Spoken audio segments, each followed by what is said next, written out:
Just listen to David Friedberg explain the AI revolution, and he accidentally described exactly why Palantir is about to dominate the next decade. What you're about to hear is from David Friedberg on the AllIn podcast, a serial entrepreneur who's built and sold multiple companies, including founding the Climate Corporation, which sold for nearly $1 billion.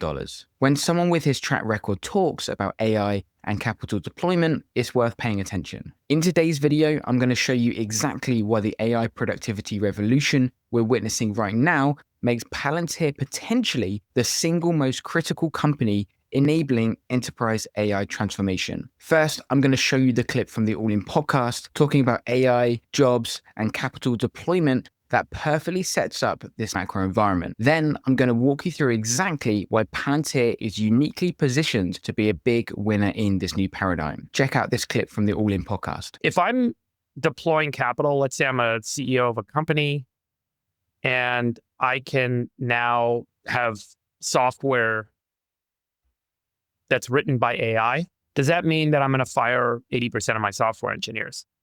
Basically, it means one software engineer can output, call it 20, 50 times as much software as they previously could by using that software generation tool. So the return on the invested capital, the money I'm spending to pay the salary of that software engineer, is now much, much higher. I'm getting much more out of that person because of the unlocking of the productivity because of the AI tool than I previously could. So when you have a higher ROI on deployed capital, do you deploy more capital or less capital? Suddenly you have this opportunity to make 20 times on your money versus 2 times on your money. If you have a chance to make 20 times on your money, you're going to deploy a lot more capital. And this is the story of technology going back to the first invention of the first technology of the caveman. When we have this ability to create leverage, humans have a tendency to do more and invest more, not less. And I think that's what's about to happen. I think we see this across the spectrum. People assumed, oh my gosh, software can now be written with one person. You can create a whole startup. You don't need to have venture capital anymore. In fact, what I think we're going to see is much more venture capital flowing into new tech startups, much more capital being deployed because the return on the invested capital is so much higher because of AI. So generally speaking, I think that the premise that AI destroys jobs is wrong because it doesn't take into account the significantly higher return on invested capital, which means more capital is going to be deployed, which means actually far more jobs are going to be created, far more work is going to get done. And so I think that the counterbalancing effect is really hard to see without taking that zoomed out perspective. I do think anytime you see a major change socially, societally, there's a vacuum. How's the system going to operate in the future? And anytime there's a vacuum in the system, a bunch of people will rush in and say, I know how to fill that vacuum. I know what to do because I am smarter, more educated, more experienced, more knowledgeable, more moral. I have some superiority over everyone else. And therefore, I should be in a position to define how the new system should operate. And so there's a natural kind of power vacuum that emerges anytime there's a major transition like this. And there will be a scrambling and a fighting and a whole bunch of different representation. Typically, fear is a great way of getting into power. And people are going to try and create new control systems because of the transition that's underway. Okay, you're going to see this around the world. Okay, so we've just heard this fascinating argument about AI's impact on jobs and capital deployment.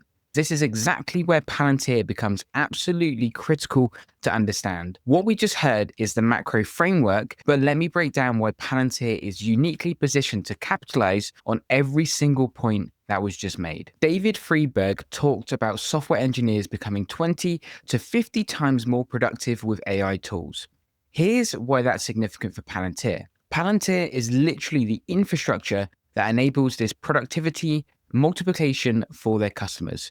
You need a platform that can actually handle the complexity of what those engineers will now be building. That's exactly what Palantir provides. From a technical perspective, what's happening here is that AI is creating this massive data complexity problem. Companies can now generate insights and build applications faster than ever, but they're drowning in the integration complexity. You've got data coming from everywhere: APIs, databases, real-time streams, third-party services.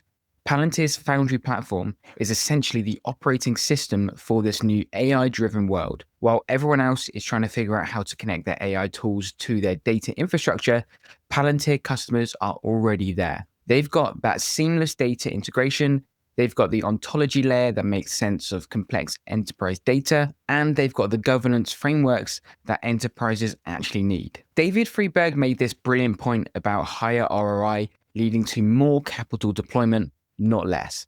This is huge for Palantir because their customers aren't just Fortune 500 companies. They're the organizations with the largest deployment of capital in critical operations. Defense contractors, energy companies, financial institutions, etc. When these organizations see a 10x or 20x return on their data and AI investments, they don't cut back, they double down. And Palantir is uniquely positioned as the infrastructure provider for that scaling up.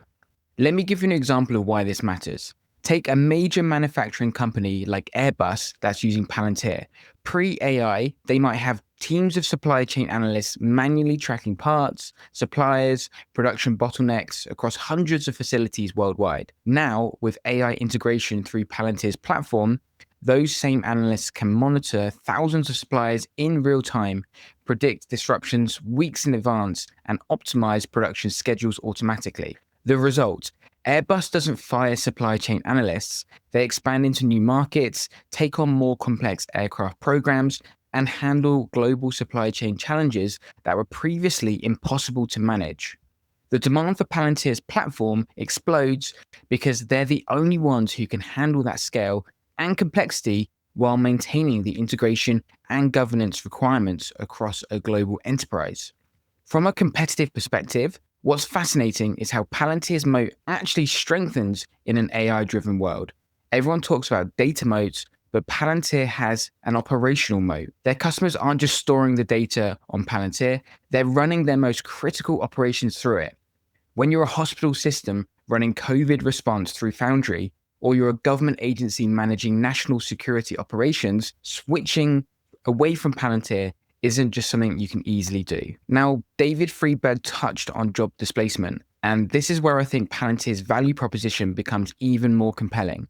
The jobs that are most at risk from AI are the routine, repeatable ones, but Palantir's customers are dealing with the most complex, high-stakes, non-routine challenges in the world. When you're optimizing supply chain for manufacturing, coordinating disaster response, or analyzing financial crime patterns, you need human judgment augmented by AI, not replaced by it. Palantir provides the platform where that human-AI collaboration happens most effectively. Looking ahead, what's really exciting is that we're still in the early innings of this transformation. David mentioned venture capital flowing into new AI startups, but all of those startups are going to need enterprise customers. And enterprise customers are going to need platforms that can safely, securely, and effectively integrate all these new AI capabilities. So when we take a step back and look at the macro picture that was just outlined, higher returns on capital, more investment, more complex operations, more need for sophisticated data platforms, every single trend points towards Palantir being a critical enabler of this entire transformation. That's why I continue to see Palantir as one of the most compelling companies in the AI space. They're not betting on one AI model or one use case. They're building the foundation that makes AI transformation possible for the world's most important organizations. I'm David Carber. I've been running Palantir Bite Size for 3 years. If you found this video of value or you're enjoying these videos, let me know in the comments or send me a DM on X. This channel doesn't have a high ROI for my time. I usually help businesses make more money by scaling YouTube channels for them. The opportunity there is way bigger, but this is a passion project for me, and I'm grateful for your support, so I'm able to do it. That's why I often do use the AI avatar generator. If you have any feedback on how I can improve this, please do let me know. Cheers.